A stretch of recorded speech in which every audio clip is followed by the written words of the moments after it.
प्रणाम सब गोटे के।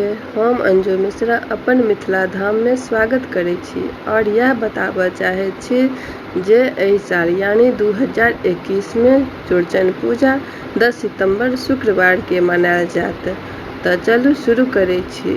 शुरू करऽ से पहिने यदि हमरा चैनल के अहाँ सब्सक्राइब नहीं केलौं तो प्लीज सब्सक्राइब कऽ लिअ। तो चलू, मिथिलांचल में चौड़चन पाबनि बड़ धूमधाम से मनायल जाइत छै।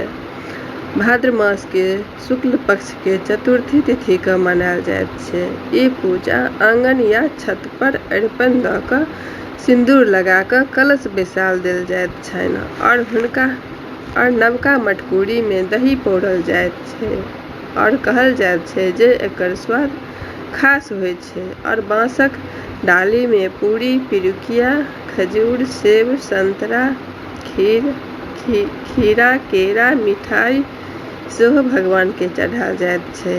और जे पूजा करथिन से पूरा दिन व्रत राखि कऽ साँझखन पूजा केला के बाद व्रत तोड़ल जाइ छै। मान्यता छै जे ए दिन चांद के पूजा केला से चंद्रदेव प्रसन्न होइत छथिन और सब मनोकामना के पूर्ण करै छथिन।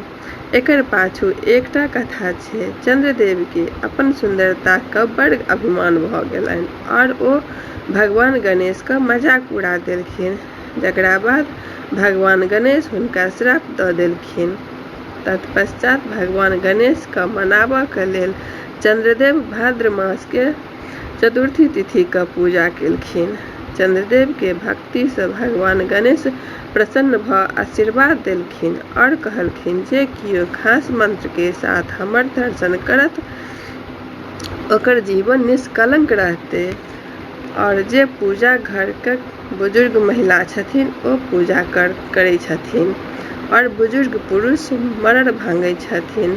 मड़ड़ के लेल केरा पात पर खीर दऽ चीनी पूरी से ढकि देल जाइत छै और फल मिठाई सेहो चढ़ायल जाइत छै और धूप दीप मंत्रोच्चार से पूजा कयल जाइत छै। चौड़चन पूजा के किताब बाजार में उपलब्ध छै। ओहि से घर के पुरुष पूजा कराबै छथिन। पूजा भेला के बाद डाली और छाछी लऽ कऽ प्रणाम करै छथिन। ओकरा बाद घर के जतेक लोग छथिन सब कियो दही के मटकूरी लऽ कऽ, कियो बांसक डाली के अर्घ लऽ कऽ प्रणाम करै छथिन।